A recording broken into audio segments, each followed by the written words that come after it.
Hello, everyone, and welcome to the Captain Swan podcast number 59.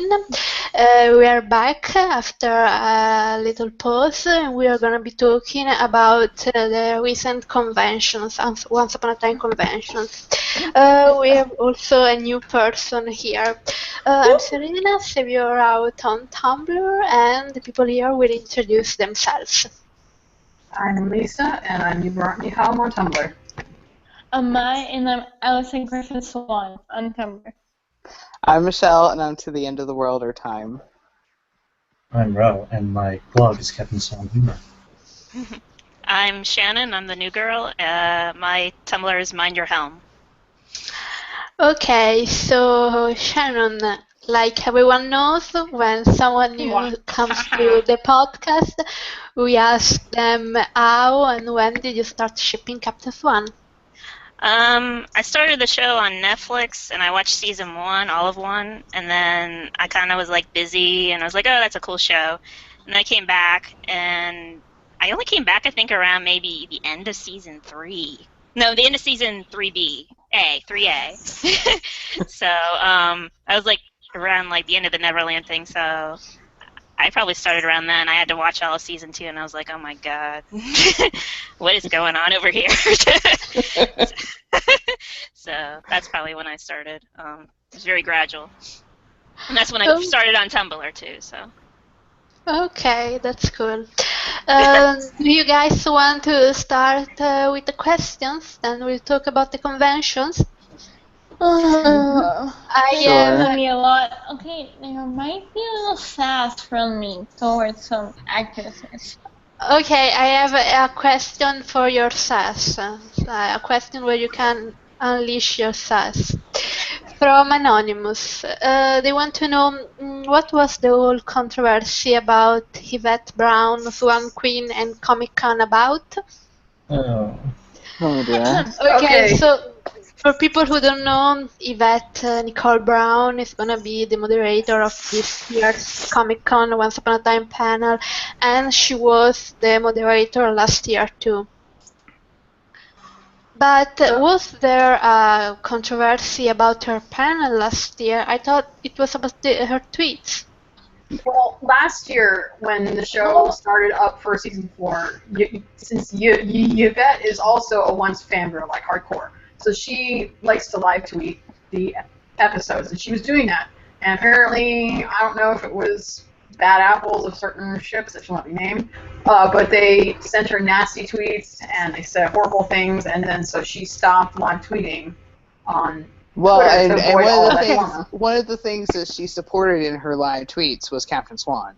Okay, I actually remember almost exactly her tweet. It was about the Captain Swan kiss in the premiere, and it was like a comment, wow, that's a hot kiss, or whatever, something simple like that, and some, Swan Queen shipper or someone else was like, oh, I think it's disgusting that she's like buying his silence with sexual favor or something ridiculous like that. Well, not only, I mean, it wasn't only that, but when she moderated the panel last year, she ran into nastiness from the Swan Queen, from certain bad apples of a certain ship, because she, asked for questions just like she did this year, and got bombarded with Swan Queen questions that, of course, she can't ask because Swan Queen's not canon. And she got into a nasty Twitter war with them last summer. Yeah. And so this year, she's like, I'm not dealing with your nonsense this year. If you don't have nice things to tweet, then just don't. Because as soon as she opened it up and asked for questions, and she even put it out there, nice, clean questions, somebody who supposedly was from the Bad Apple of Swan Queen, I guess, sent a mammoth-sized list of just nasty, hateful, I read them. Anti-Captain Swan type questions, calling her a rapist and all this other stuff, and crapping on Emma and Adam and Eddie and everything. And she went out after that and said, "Look, if you guys can't play nice, then I'm not going to tolerate this. Yeah, I'm not going to tolerate this." And then because she used a beautiful. Yeah, they immediately turned it around to make it sound like she was homophobic and that she was anti-Swan Queen or anti-this or But that. that's what they do anytime someone says that they They play that card too many times. Dude, Yes. guys, They got remember? so Thank you, angry. Shannon. They got so angry Oh, that Michelle knows I don't this. think they know the definition of what Because homophobic is. Michelle knows this because I complained. Okay. Michelle knows They this got- because I complained to her endlessly when it happened.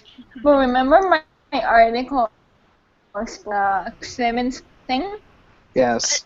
Well, the website and our Twitter, our page's Twitter, of tweets from them calling us homophobic, calling us every single word. And so you know what we did? We went back and we got proof of the hate and we posted it on the article. Yep.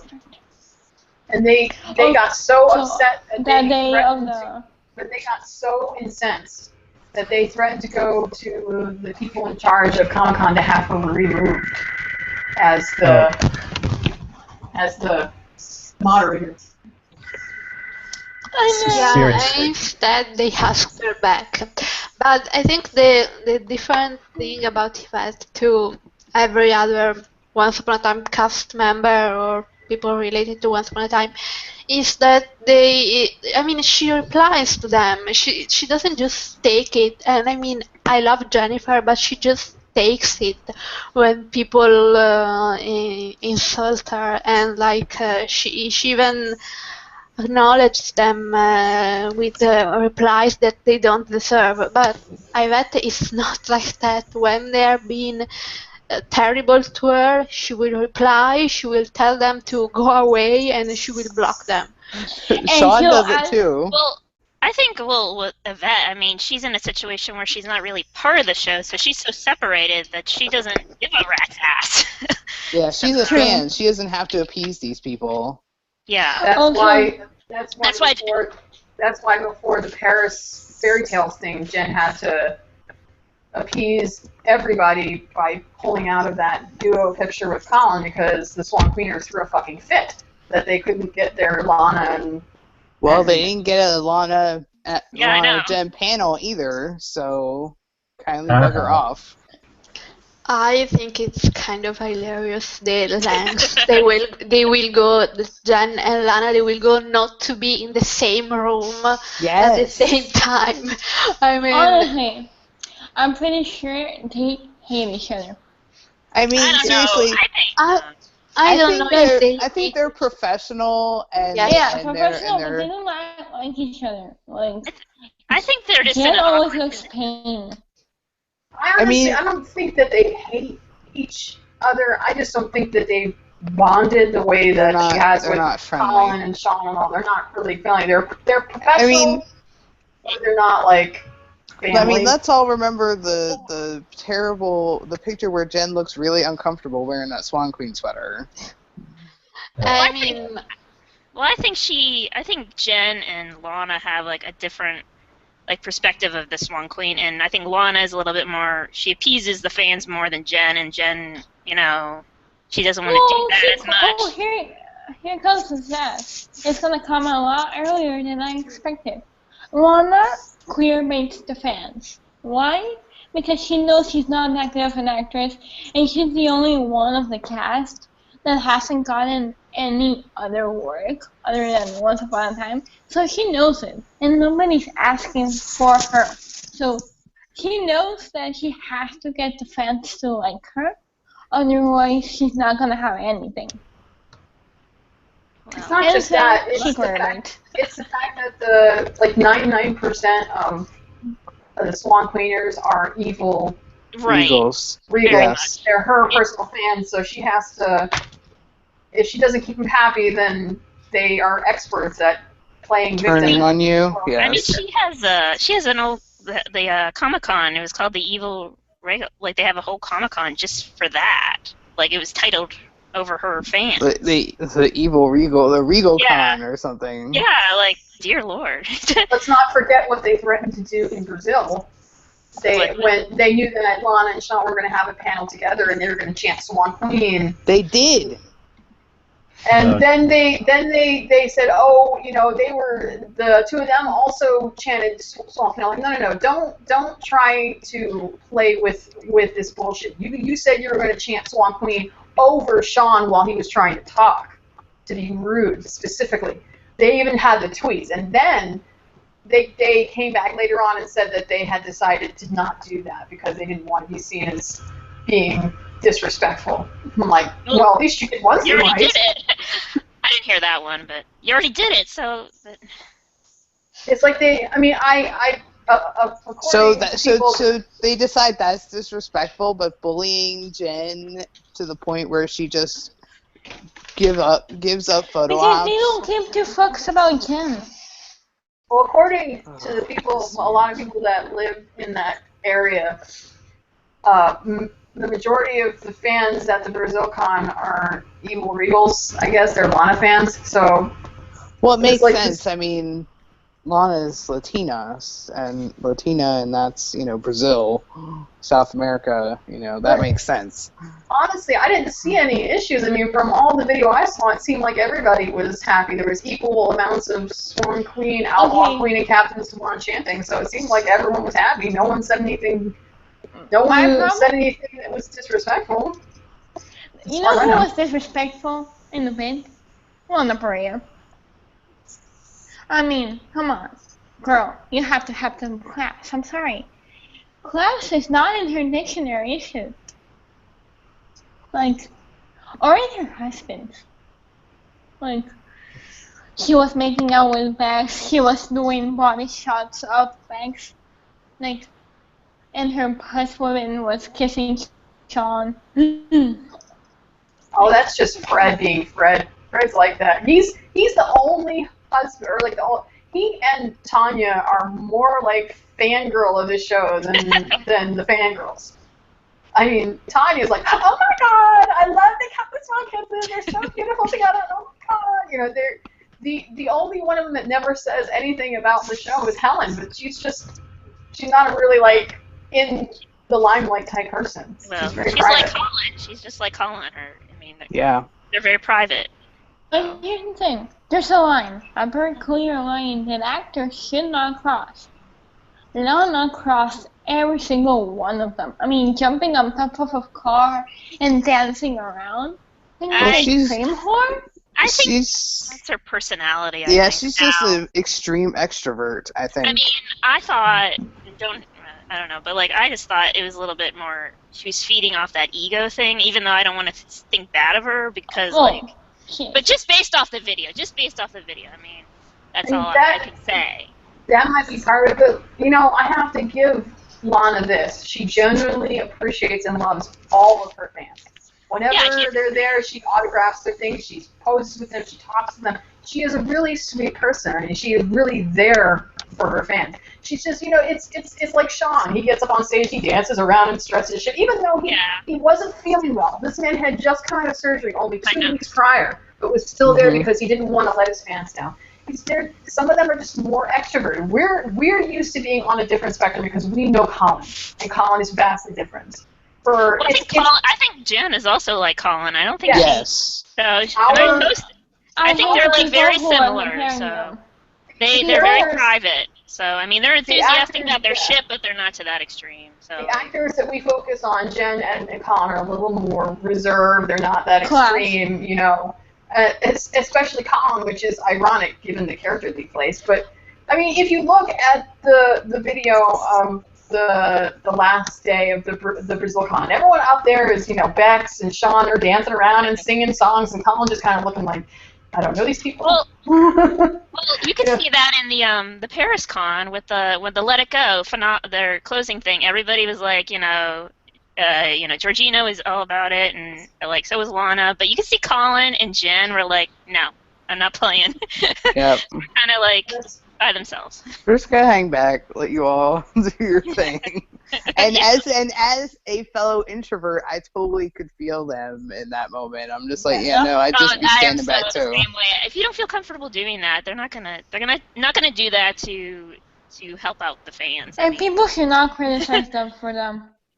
yeah, I mean, Because people were criticizing Jen for not being like Lana. I'm like, are you kidding me? Well, did anybody see the ask going around about somebody asked about Colin in Brazil Oh dear. being apathetic or something, and people were That's- like, "No, that's just hello." wrong. I mean, like, that's his personality. What are you gonna do? Like, You can't. Absolutely not. I don't is. want him to feel uncomfortable. So, Colin is Okay, not I'm gonna say apathetic it, at and all. it sounds mean, but yeah, Colin knows the lines you cannot cross. Making out with your female co-star just to queerbait the fans? No. But also, No. this is also Colin's first summer of being at a Comic-Con that is not San Diego Comic-Con, where it's Yeah, like it's a fan con. Yeah, it's a fan con where it's a little bit more Yeah, fan cons are a Yeah. lot different from Very different. some. Because they're not so regulated by the San press. Diego. They're not regulated by the press. They're very just open, Yeah. and it's like Yeah. it's like nerd HQ, where everybody just sits around and talks and has fun. And this is literally the first time he's ever done this outside Comic-Con, so this is a whole new experience. I mean, he's just he's a very naturally shy person. And people need to hope that, I don't think it did, but they need to hope that he had a really good experience with these two cons and that people didn't, creep him out or anything, because he doesn't have to do them. Because Joseph Morgan did like maybe 2 or 3 Vampire Diaries conventions a few years ago, and then he just quit doing them entirely because the fans freaked him out.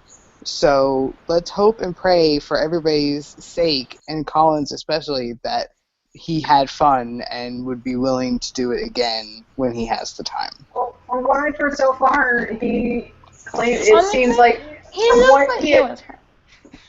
for what he said so far, he's claimed that he had a wonderful time and he enjoyed the experience. It was he said it was kind of overwhelming at first, but that's just because he's not used to it. But he had a fun time. He enjoyed meeting all of the fans and having fun. And he also sang, so. Yeah, it's just that Colin. A lot. It's weird. It's like, depending on the fans' personality, will tell you which characters that they gravitate to. Like the Regals are the more outspoken, extroverted type, so they gravitate to Lana and Bex because they're extroverted and out there.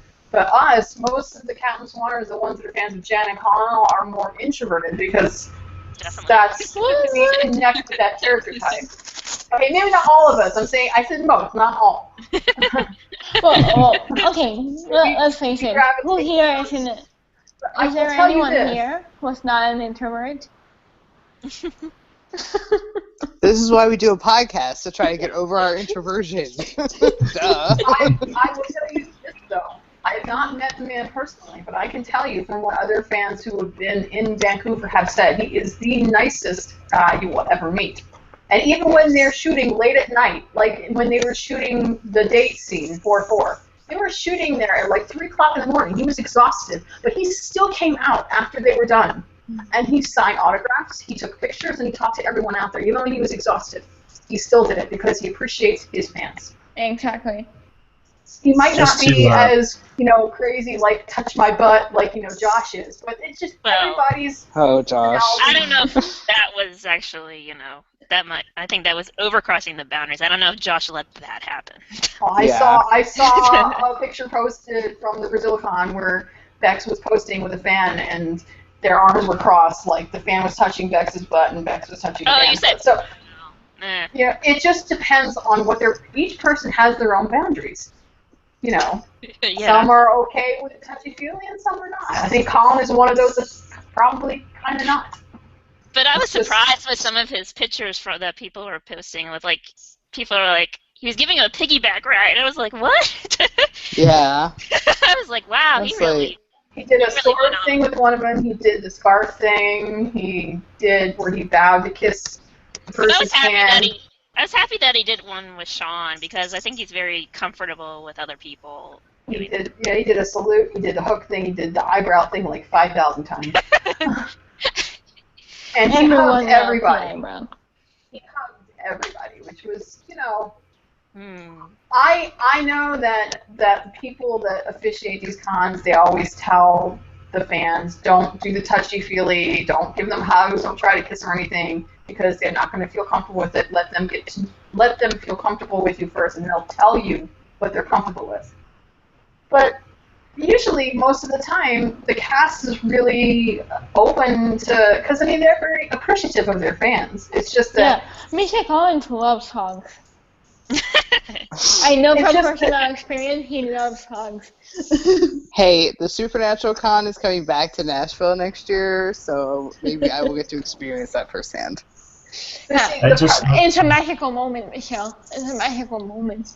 The problem is, like what you were saying, with the reasons why Joseph Morgan stopped going to cons, because there are sometimes overzealous, over-eager, over-affectionate fans that don't know when to stop, and they cross boundaries. You know?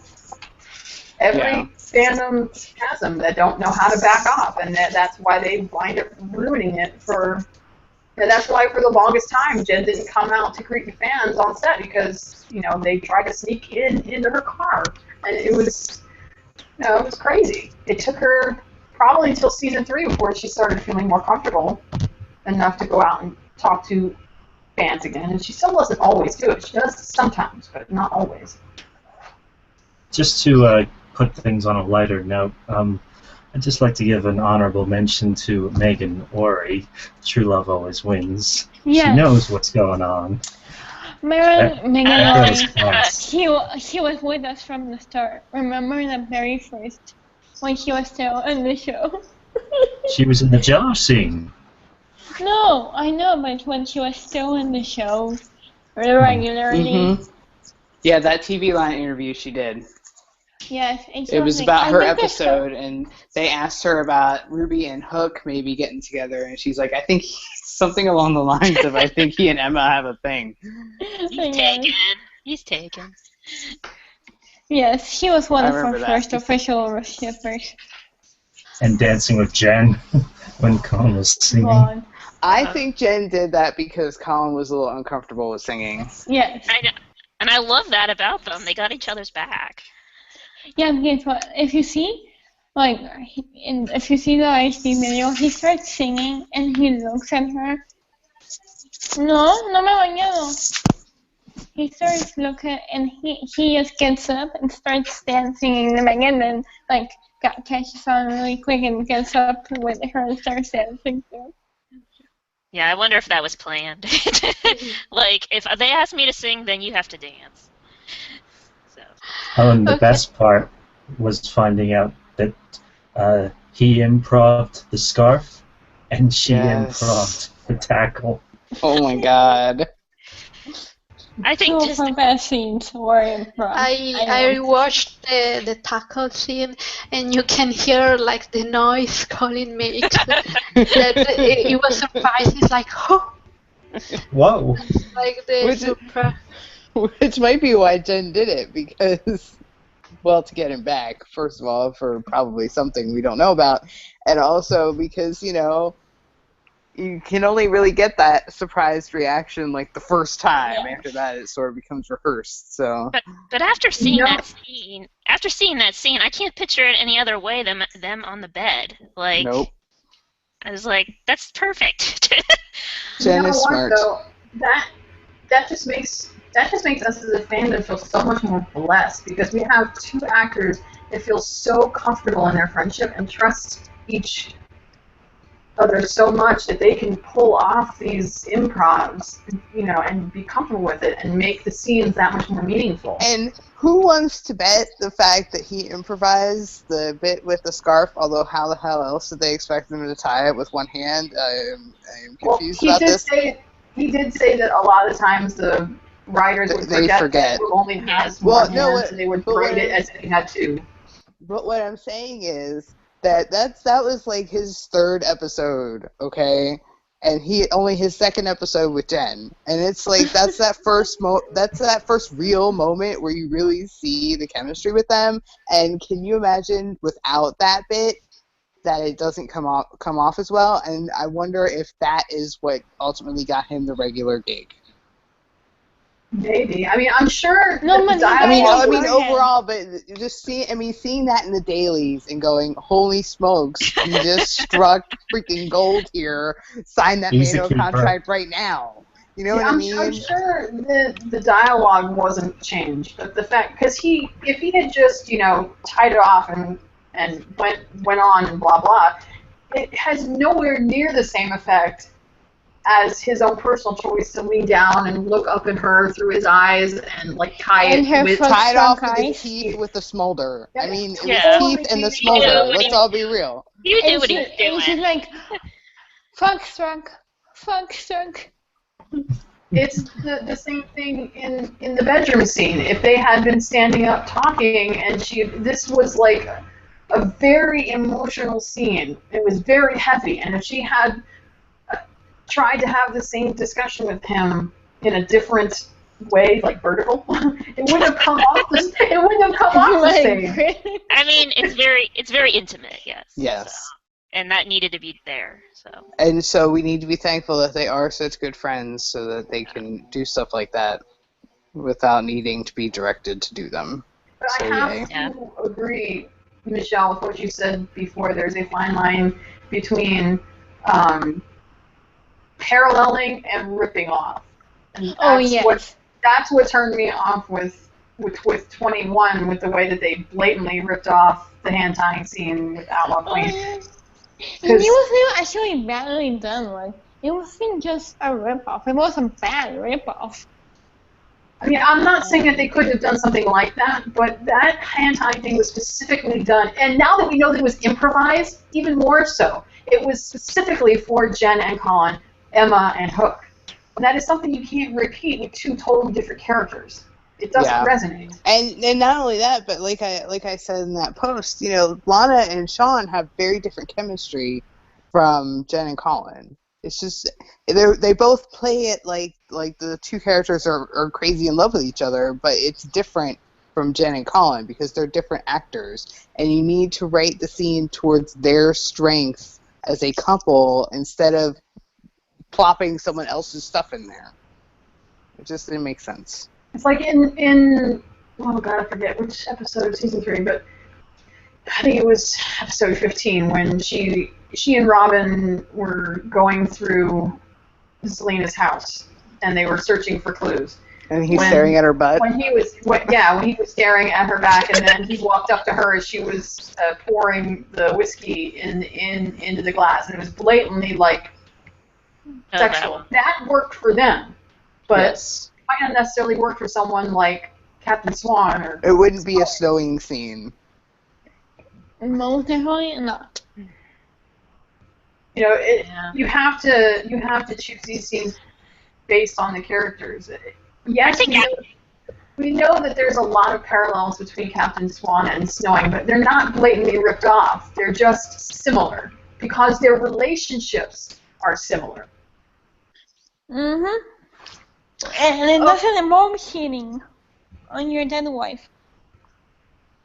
Okay, we have some... Sorry, do you want to say something? Then after we can get to the other questions, because we have only done one. Well, this is Fire fun. away. Okay, so question from Abby's Girl. Do you think the Dark One's curse is still a curse or it's something else now? Actually, I think it used to be a curse and then the writers retconned it into being like a demonic possession.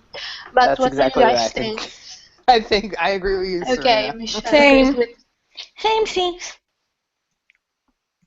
No, I Mother? always assumed Oh, that I Huh? always assumed that maybe there was an actual entity behind the curse, and that we'd see that manifest more the less strong that Rumple became.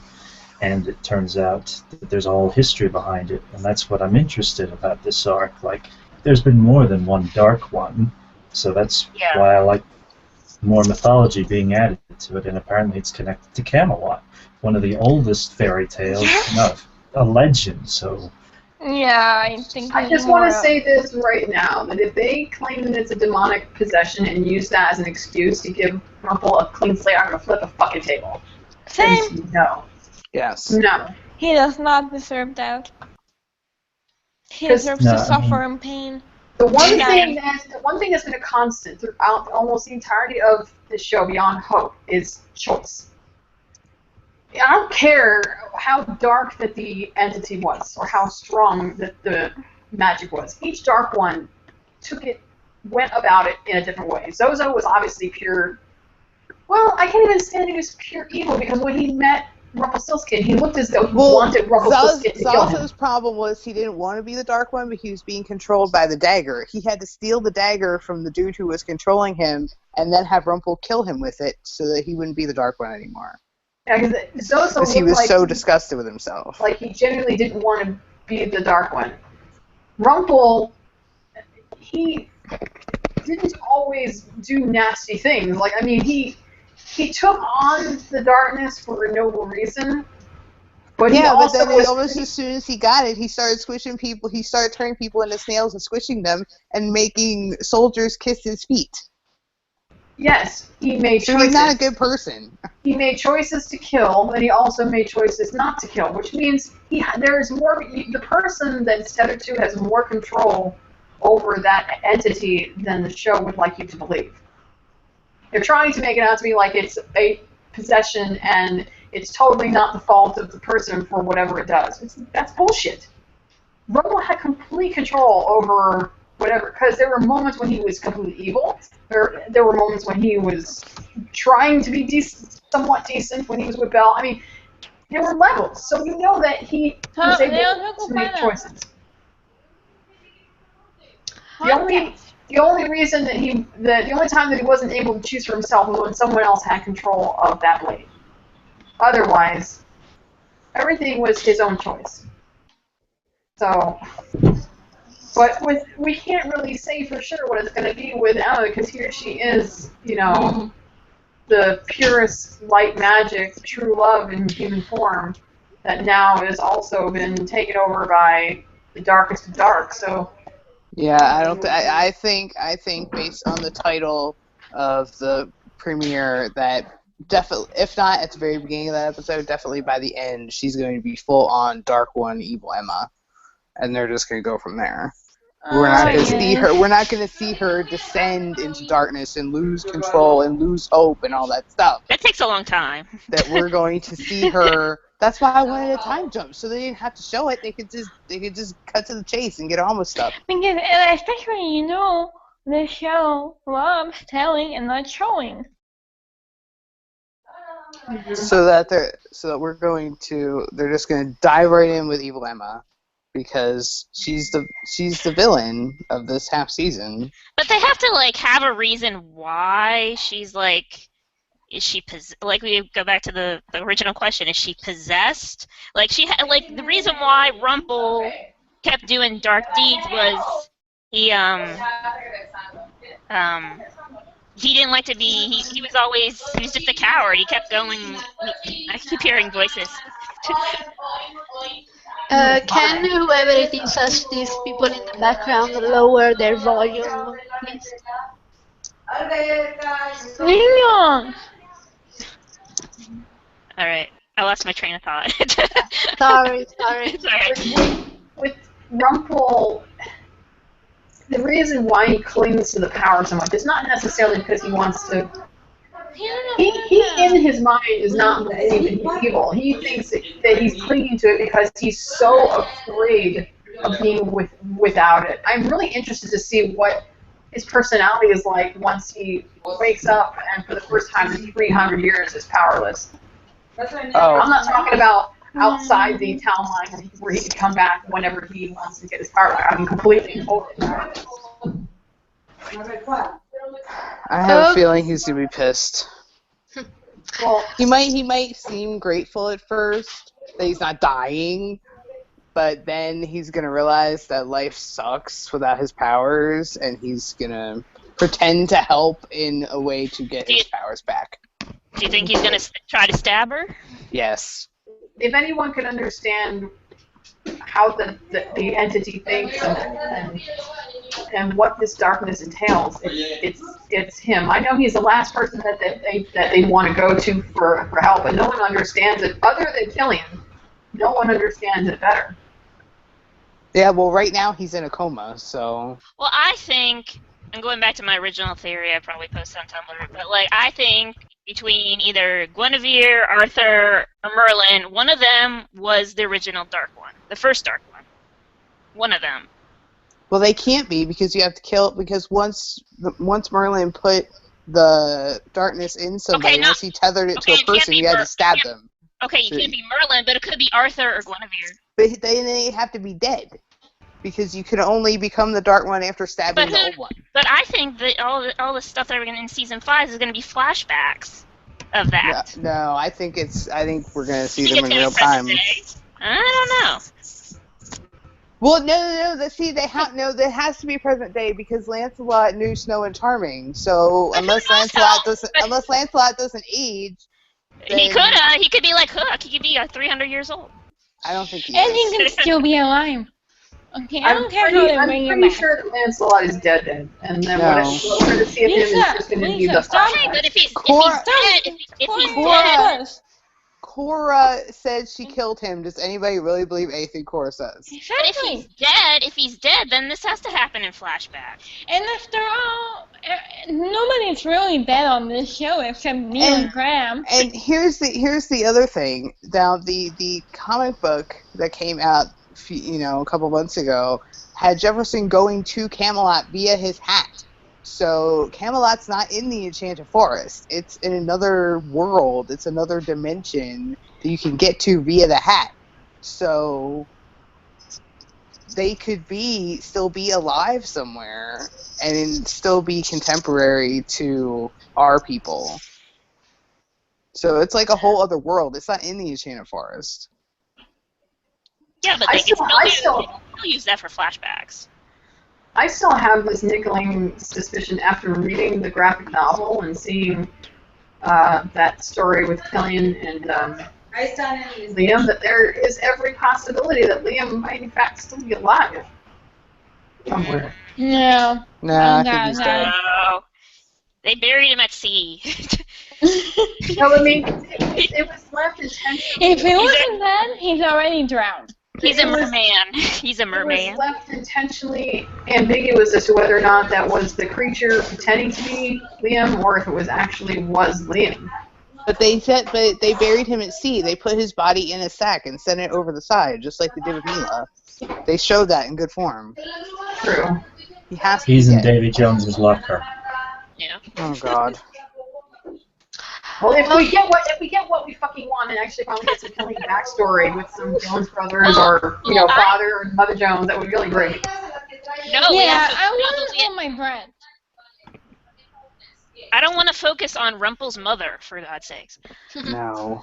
Why did they cast that? I don't understand. Wait till I have to talk about Regina's toothbrush collection. We are going to know Rumpel's second cousins and not get anything from Killian, apparently. Okay. We can know about the Swans, but we can, of course, know about how many innocent people Regina killed when she was having a PMS. To be fair, I think they did a good job giving us more backstory for Emma in season 4. But all the backstories for Emma were about another character. Yeah. It was about Lily, or it was about fucking Regina, Ingrid. or it was about Ingrid. Nothing was about Emma because of Emma. And I'm annoyed that all the Emma flashbacks focused on one time of her life. I mean, it was all Abby Ross. Yeah. I kind of want to see Bail Bonds person. Yeah. I'm with you. I was just about to say that. Jen can do that and not have to wear glasses and try to play younger. Plus, she gets to be badass, and that's where she is at her point in her life. You would think that something like that would play well while she's the Dark One. That they could show her like kicking ass as Bail Bonds person, and then kicking ass as the Dark One. I know. I mean, I want to see like the very first time she like punched a guy and got satisfied with it, and then go to present day where she's being all badass as a Dark Swan and loving it and loving every minute of it. Okay, next question. J. Olden76 wants to know, on a scale of 1 to 10, how excited are you for Dark Swan? I mean, if it was Brian Ford or somebody actually capable of writing, I would be like a 20. Right now, I'm like a 4. Because I'm pretty sure they're going to focus on Regina. And Regina saving her.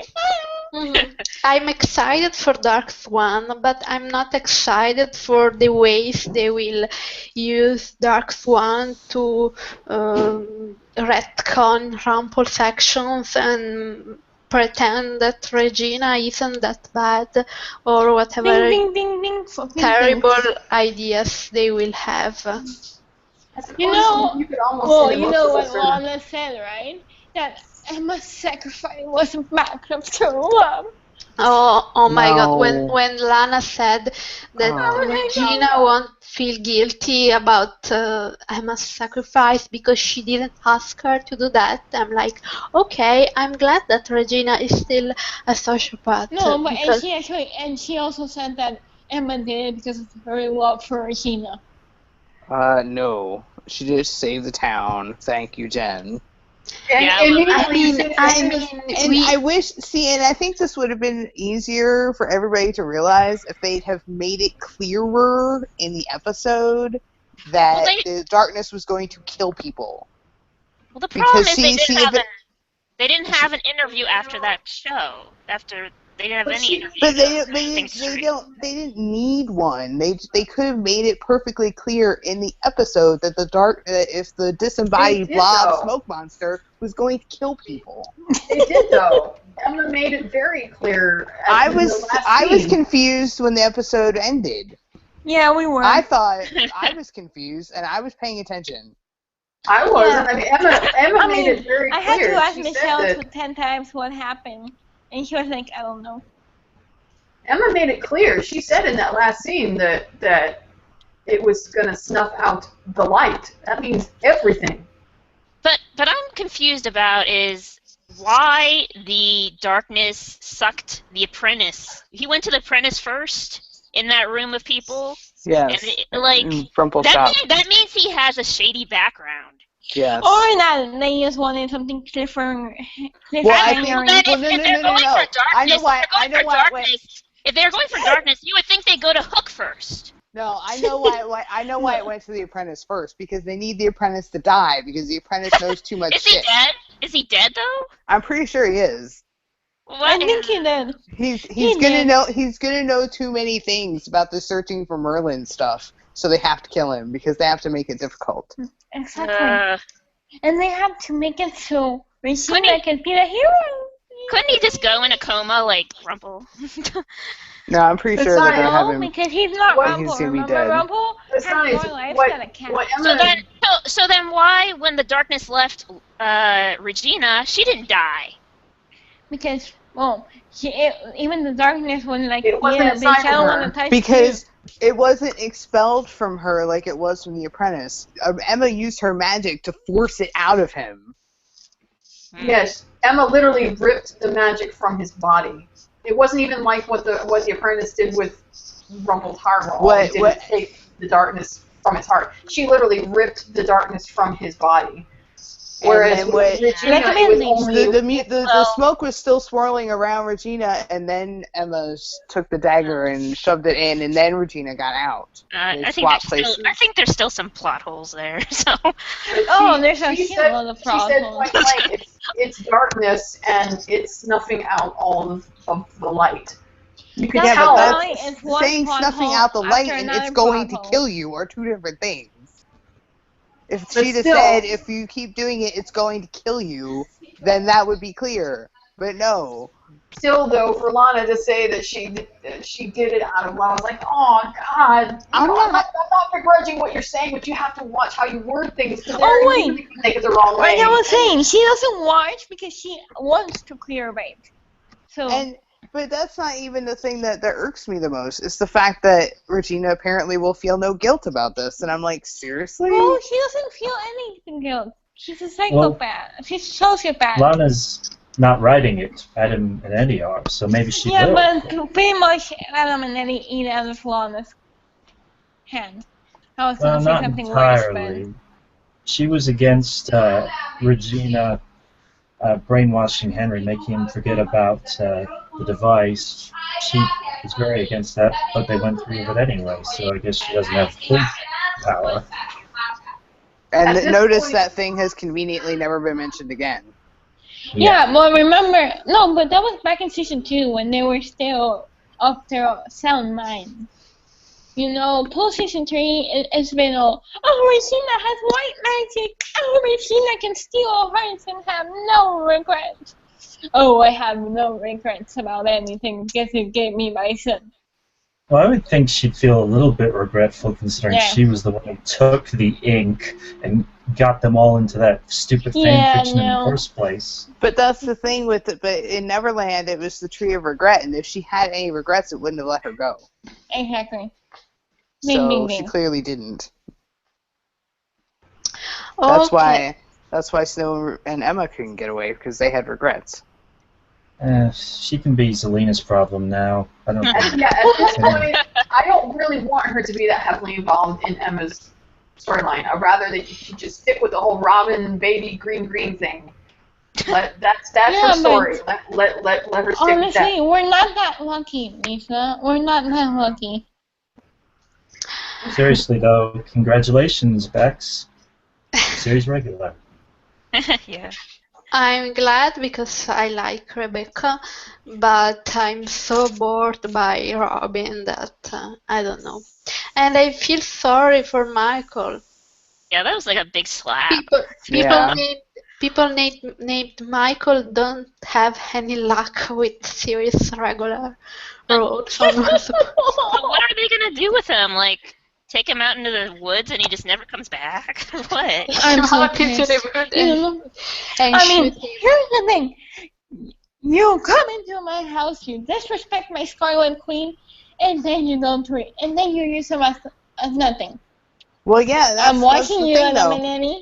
They don't need him to be Belle's rebound guy anymore, so he doesn't have any other real role to play except, maybe flashback stuff with Robin. Well, this would have made more sense if the timeline was like they said no, this happened after Once Upon a Wonderland. It would have been made more sense if it happened before.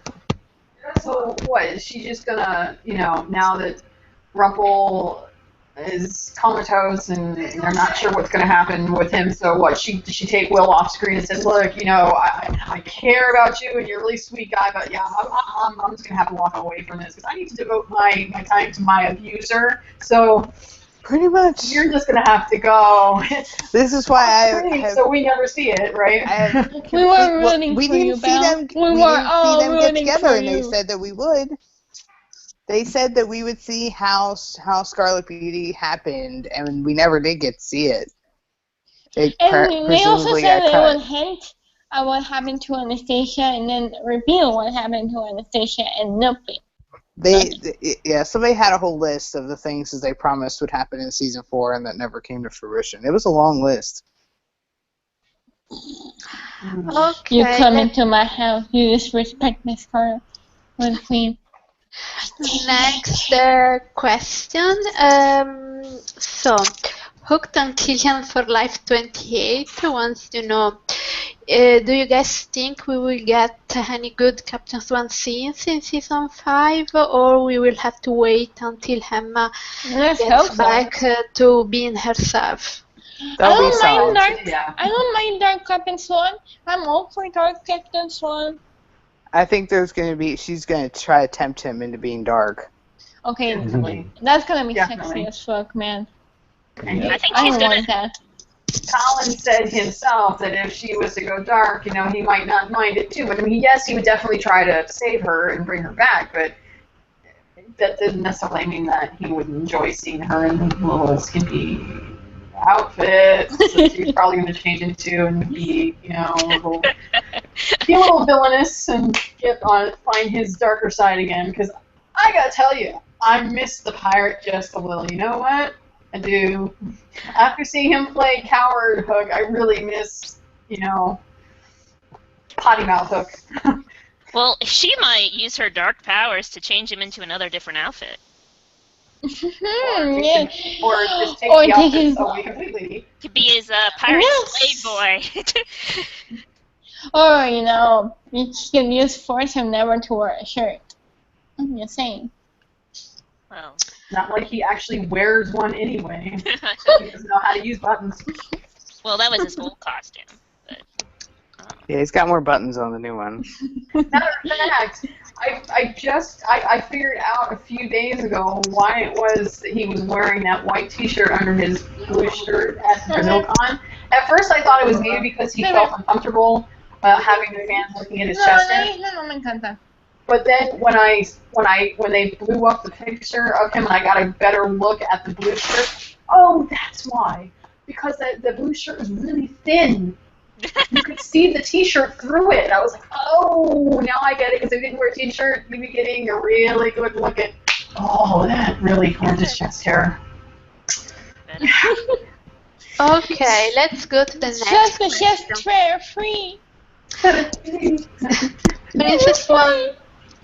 Princess Swan Love wants to know if you think true love and light magic will be enough to save Emma from the darkness. Yes. I think so. If this time they don't actually move up to a Trum's kiss, I am going to be so pissed off. Yes. You will hear my screams from all around the world. At this point, especially considering that the mid-season finale is also the 100th episode, shit better be happening. Especially because we are owed. We are owed after the shitstorm of episode 11 from last year. We are owed something much better than I'm we still got before. pissed. So, Yes. True Love's Kiss would be a great resolution, and I wouldn't really be upset if it wasn't Captain Swan, as long as it was meaningful. No, I wouldn't be Snow, married. If it was, if it was adultery queen, I would be majorly upset. I would rage. all I'm saying is, if they're making this big deal about her being dark, let the bitch be dark. Because last year with the Frozen thing, they made this huge big deal that the Shattered Sight Curse was going to be so traumatic and it was going to change people's lives forever because secrets were going to come out and it's going to be so massively bad, and it really just turned into a big joke. It was like over in one day. Yeah. Here's the problem though. If you make her too dark, if you go too far down that rabbit hole, you run the risk of losing audience patience and sympathy for the character. Yeah, I don't want Emma to be that dark where... I don't want her going around on a murder spree. No. Oh, I don't mean that dark. I don't mean that dark, but I mean like, trying to seduce Hook and being nasty to her parents and... Well, Jen is like, she's looking at, being the opposite of what Emma is what she said in her interview. So the opposite of what Emma is not a murderer. It's just a little being bit selfish and not caring about anybody but herself and, and not helping people. So, like, while the town is, maybe another villain comes to town and the town is, like, in chaos, she's just going to sit back and not care. But here's the thing, we don't even know when she's getting back to town because they sent her away for a reason. But you can't have her separated from the main cast for too long.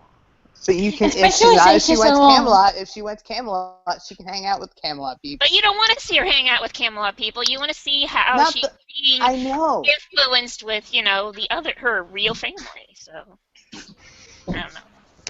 I don't know. Okay, another question. Do you guys think the relationships and true love of Captain Swan and Outlaw Queen will be tested or more united than the past few seasons? Because of their Dark One situation and the Zelina baby dilemma. Oh, dear. Hello and welcome to Once Upon a Telenovela. I'm pretty damn sure that this is the biggest test that Captain Swan has faced so far. This is Oh, the yes. test. This is the test. Now, as for Yeah. Al, And that's another reason why I think True Love's Kiss is the only way to resolve it, because this is their biggest obstacle. I mean, Snow got put under a sleeping curse, and Charming had to wake her up with True Love's Kiss. That's a pretty big obstacle, because she was, for all intents and purposes, deceased. And now Emma's, evil, and that's a pretty big freaking test. I think that's True Love Kiss worthy test. So let's get on with it, people. And let's face it, okay. I know I have turned into a cynical bitch since the time the podcast has started. All the days. But I do still believe that Emma is the main character and that Captain Swan is the main ship of the show. And therefore, if it makes perfect sense for the 100 episode to have a True Love's Kiss for the main ship of the show. I'm just saying, 100 episodes are always a big deal. Just you look at every other 100 episodes, and they're always a big deal. So it would make a big deal. it needs to be a big deal. This is a huge test for them, a huge thing for them to overcome. True Love's Kiss at this point is the only thing that we still haven't gotten yet that we're due, especially after what happened last year. That mid-season was so rushed and so ridiculous. I mean, even the critics were like, "What is this shit?" It was. I'll hope that they'll take what what the critics said and what the fans said and try to improve off of that.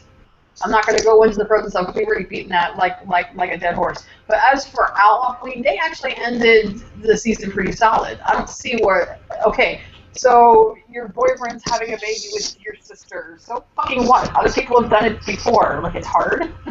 Yeah. You already said she's going to get birth. You're going to take the baby. And I you're mean, raise it. if you can get away. The problem is Zelina is cuckoo for Cocoa Puffs. Hey, That's if true. If Zelina loses her magical cuffs, then she's got her powers back, and she's more powerful than Regina. So if she wanted to stop Regina from taking her kid, she probably could. And guess what? He didn't care that she murdered his wife. He didn't care that Selena murdered his wife. So I don't really think he's gonna care about this, unless it stops his sex with Regina, then he cares, Because no, he likes having sex with Regina. It's all he wants. They'll find to have something sex for with Regina her. to whine about, Yes, whether it's always. Selena and the kid or whatever, something. Oh, Henry's not paying attention to me because he's interested in his mom. Okay, last question. When do you think him and Hook's relationships will go to the next level of closeness? Sex? Or yeah, obviously, asking about sex. What else do our announcers talk about? And They know or us do too you well. think, it's already happened? No, it's not. I'm sorry, it has not happened. It's too huge of a moment for it to happen off screen and not be mentioned at all. And I would really prefer that it not happen until after this Dark One thing is dealt with, because I know Killian's heart. He would not want to have that immensely important moment with her like that. He wanted it to be her, not this thing, And then, her. and it would be a bullshit thing for, oh yeah, you wanted Captain Swan's sex. Here's happened. What? No, it's not. It's Dark Captain Swan. It wouldn't even be hate sex. Like it would Yeah, be. don't. Yeah, pull I it don't like want. you I did don't want. I Outlaw don't want Queen. hate sex. I don't want that. Yeah, because that's the worst part. It wouldn't even be hate sex a la Skyward. Like, These two can't have the hiatus. Here, one's already too in love with the other one to have hate sex. I don't think we have to worry. The show isn't on the CW or anything. No. It's not. It's not HBO. I just feel like if she was trying to do that and seduce him to get him into bed, it would tarnish what they both worked so hard, towards. And I know he loves her enough, and he wouldn't want that special moment to be fake. I just had a thought. What if it's the other way around? What if he tries to seduce her to try and entrap her or something? Oh, I can see that happening. Okay, do you guys have any last comments? Because we have finished with the questions. Comments. Colin should sing at Comic-Con, every Comic-Con. Yes. Every Comic-Con. Yes. I want next week to Josh, Sean, and Colin sing. Just someone bring a guitar and let them sing. Yes. They need to do their Charlie's Angels thing again. Yes, That was hilarious. they need to play on the yacht. They need to be sailors on the TV Guy yacht. I'll be happier when we have more spoilers, because honestly, there are two sides to Once Upon a Time. The fantasy, the enjoyment, and everything. And then there's the darker side with everything going on in the social media. That shit is scary, and I learned a few things, in the past hour, that have made me very uncomfortable. Let's get the Sun Queen Con mentioned. Well, I'm not really worried about what's going to happen at Comic-Con, because I know how highly regulated the question and answer sessions are. They screen all of the questions, so I know that they're not going to let any bad apple nastiness come through like what happened a couple years ago. It's highly secure, very secure. So. And it's not go for bullshit. About the only thing that you might expect is if after Comic-Con's over, that if the fans didn't like what they heard, they might tweet about it and start talking shit afterwards. I'm gonna do that anyway. I'm gonna do that anyway. So. Yeah, pretty much. My prayer circle thing is that, again, now that they are in a full-fledged relationship, that Colin and Jen are sitting next to each other on the panel, and when they go back to the press room afterwards, that they're sitting at the same table together. Well, duh. Because they interview they're so cute when they interview together, it's ridiculous. And we need more moments like the panel last year.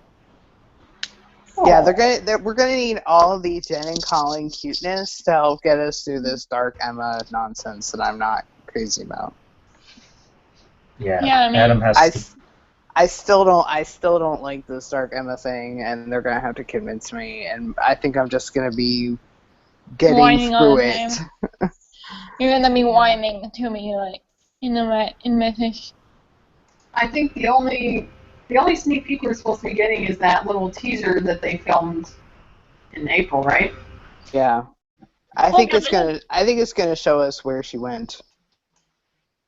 It's gonna be something dark, Well, Emma. it doesn't. I mean, they teased last year about the first date, so I mean, and that was 4 episodes in, so they might give us something, that ahead in advance. But they only have the first script though. Yeah, but Adam and Eddie are going to be the only ones who know anything past the first script. Well, yeah, unless they give everybody an overview of the arc or something, and they never give people that much information. That's what I was wondering. What the hell is they're going to have to talk about? Because last year, they had filmed the first episode, and they were beginning to film the second one when they left to go do Comic-Con. This year, Comic-Con is so early that they're going to be leaving in the middle of filming the first episode, so they're not even going to be finished filming the first one yet. So they're literally not going to. Well, no, I think that's why they had Jen film whatever it is that she filmed at the end of last year, so they had something to show people. Yeah, but I don't know if it's going to be a scene, an actual scene. It might just No, be... it's probably going to be something like the Ariel one. I think it's going to be something like the Queens of Darkness promo that they put together. Yeah, I think, yeah.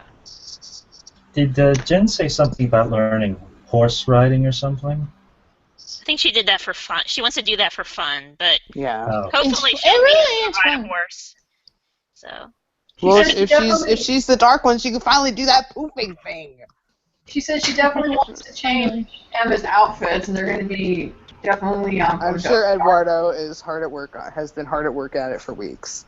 Well, She's she been loves, reading dark fairy tales and like fairy tales about dark swans to try to figure out where she wants the character to go. Her makeup is probably going to drastically change too.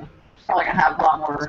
well, I just don't want her to be Rumple green No, No, I I don't don't want. think- I don't want it to be the crocodile. It's I going to be wanna- more like smoky eyes and darker Like the- tone. Like You know who? Like the Queen and Snow White and the Huntsman. That would be like the perfect dark Emma. Oh yeah. or even like what there is the movie with Natalie Portman and the ballet about the swan, with that eye makeup, where it looks like a That like that might be a bit too extreme. well, Yeah. they might do. Because Jen's got very different facial features from Natalie Portman. I wonder if she'll have feathers though. Oh God, I hope not. I saw Not, that. not in her hair, not in her hair, but maybe in the costume. No, like in I the saw that. Did anybody see that manip somebody did of her in an outfit that had feathers? And I was like, oh God. No offense to that person, because I'm sure they worked hard. But Oh, you mean Snow White's wedding dress? no. It was Dark Emma. Oh. I don't want her to dress like the evil queen. Well, no. She has two different styles. She's a lot more simplistic. There's actually a manipulation that I saw of her where she's like crouched on a cliff face and she's wearing like tight black leather pants, kind of like shiny tight black leather pants, shiny black jacket, tight jacket, and black boots, and her eyes have like smoky makeup around the eyes. Her hair is kind of poofed out. I think she would be more like that rather than wearing a dress. I would like to see. You remember when the Shattered Sight spell happened and Regina was in her vault and she looks at herself in the mirror and she's like, "Why am I dressed like this?" I would like to have Emma do something like that, where she shows up wherever she shows up and she's evil and she looks at her savior outfit and she's like, "This has to go," and she just snaps her fingers and her clothes are different. Well, I want to see what's going to happen to her yellow bug. Like, is she still going to drive that around, or is she just going to be like, nope, I don't want this? She can just poof. She finally will be able to do the poofing. You know what would be really funny is if she goes to snap her fingers to change her clothes, but then Hook's like, whoa, love, let's not be hasty. Let's not be hasty. Well, why doesn't hang those up and save them for something else for later time? Well, if she changes them with magic, she can poof them back. Well, if she's so fond of like wearing Hook's jacket, like she did in the date, maybe she can go find his like old jacket, the long one. Well, no, that's the thing though. The original drawing of Emma's costume had a very long coat, a la what Hook wore as a pirate, and it's entirely possible they might go back to that look for Dark Emma. Make her a pirate. Just make her a pirate. I wouldn't be surprised if her outfit was all that was a variation on Mila's pirate costume. Yeah, I'd be totally into that. Honestly, I would totally like for leather pants, like black leather pants. Oh yeah, she's definitely wearing leather pants. Yeah. Like, I can just imagine. I like the dress. I like dresses, but I want her in leather pants. Emma's not a overly dressed girl. I can just imagine Killian's face when he sees her outfit change. He is to be like, do I really have to see her? But I want to see her. I want her to do what the Evil Queen did, and like back in season 2, where she takes his hook and just like grabs in between. That was Cora. That was Cora. It was Regina. It was Regina. It was both of them. Well, it was both of them. But like, do that kind of seduction. That's hot. Cora did it. Now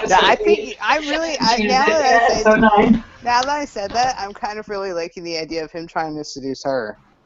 Yeah. Because like Lisa said, I do kind of miss. I mean, I would like to. Once they finally get their shit together and actually do, can we get flirty, sexy Captain Swan back? That would be swell. Yes. Oh my God. What if he tries to seduce her, then she realizes what she's doing, so she tries to seduce him? Or they're like in the battle of who is seducing who. Yes, that would be awesome. What I'm wondering. I love the romantic hook, but I miss Captain Innuendo like nobody's business. You know what it reminds me of? It reminds me of Lacey. The whole Oh dear. Well, yeah, I don't want to go there, but like how Rumple was like happy with Lacey in the beginning, where she was like, "Oh, you're into all this darkness," and then he was like, "Yeah, let's beat somebody with a cane." So he, I don't know. She might be interested to see that dark side. Okay, so if no one has any other comments, I think we can end this podcast. Okay. I want. He doesn't want it to end. No, but I always have to end with a final comment. Like, hello. I like having the last word. You haven't asked where's Hannah yet. What? You haven't asked where's Anastasia yet. Well, I'm reciting myself. And I did complain about Anastasia earlier, so that counts. But, yes. Okay, here it is. The actor that shows for Arthur is kind of ugly. I am just gonna say it. Oh, I like him. What is happening with every time a white male dude gets cast? People going, "Oh, it's related to Killian," and he's never related to Killian. It's not just a white dude, Serena. It's a white dude with dark hair and blue eyes. They automatically assume he's Papa Jones, and it's like, no, people, please stop. Look, stop. The Camelot time frame and the Enchanted Forest time frame are parallel. So unless Arthur's 300 fucking years old, it's not happening. Arthur Pendragon is Lily's care. dad. I'm saying it right now. I mean, it makes sense. Pendragon. I don't care how they have to do it, but they're bringing Cinco Wells back, and once in a while better be alive, damn it. Like I don't care. I know Lancelot better be alive. Like you brought back Regina, you brought back Rumple, you brought back so many people except Graham and Neil. I need them to stay dead. And they will stay dead. Cora's not back. I think they just need to accept the fact that Killian, like Rumple, is 300 years old. Yeah, they keep forgetting that. Any family that he has is long dead and gone. That doesn't mean that we won't see them, but it will only be in flashback. I'm sorry, I'm not feeling this Davy Jones bullshit. It's going to be flashback. That is what when I responded to that post that you made, Mish, I agree that him being just a regular guy and not some displaced royalty or not having any magical powers, just a regular person is what makes him special. It's what makes him special, and it's what sets him apart. And that's what makes him unique. Another thing. They better not screw up they screwed up by Marian and Robin Hood. They better do not screw up my Guinevere Lancelot. I will burn them to the ground. I will. Well, they have to fall in love because Arthur is like this bitter dude who apparently is going to knock up Maleficent, if I'm right. And then and of course Lancelot we know banished himself, and he said he told Charming that he left over a woman, so clearly that's Guinevere. Duh. So but they have to do it them right. Not. Yes, I need it. I'm more in the Arthur camp being Lily's father. It makes more sense to me. So they're gonna bring Kristen back as Maleficent then? Possibly. But they don't have to because it happened when she was a dragon. I guess so. With another dragon. I'm still saying the father's gonna be the donkey. Maleficent I'm still saying the father's gonna be the donkey from Shrek. Dragon Maleficent and Lily's dad will have sex before Captain Swan. I mean, Selena and Robin had sex before Captain Swan. I know. So sad. And remember how I kept telling you guys that, and you kept shutting me up? I'm And then sorry. it happened. If we have couples getting flashback sex before our couple has present day sex, enough's enough. Enough is freaking enough. Henry's gonna have kids before they. I know. They have to get Henry past the age of 12 first. Oh my God. They don't seem overly keen on that happening either. Henry's gonna have to give them the sex talk. So, this is how it's done. You guys probably forgot how to do it. So. Not much choice, because I'm sorry to burst their bubble, but Jared no longer can pass for a 12-year-old. That's why I keep saying there needs to be a time jump at some point in season 5, and people keep shouting me down, and I'm like, I mean, there will be, because Zelina will give birth, so spoiler alert. Yeah. So there's gonna be. I mean, she is at most 6 weeks pregnant right now, and a full-term pregnancy is 40 weeks, so it's 34 weeks, people. But who knows how much will Zelina's pregnancy last? So they would have to have a time jump of at the very least 7 months. At the very least. Okay. Between 5A and 5B. And then she's probably going to give birth in 5B somewhere. Maybe in the 100th episode. I don't know. Okay, so I think we can end this because it's gonna be very long. Thank you everyone for listening, and we will be back, I don't know, after Comic-Con. We'll see what happens. Probably, most likely. What happens at Comic-Con, what happens the first time they film outside this season. So probably in a couple of weeks. Thank you everyone for listening. Bye. Bye-bye. Bye. Bye. One quick thing.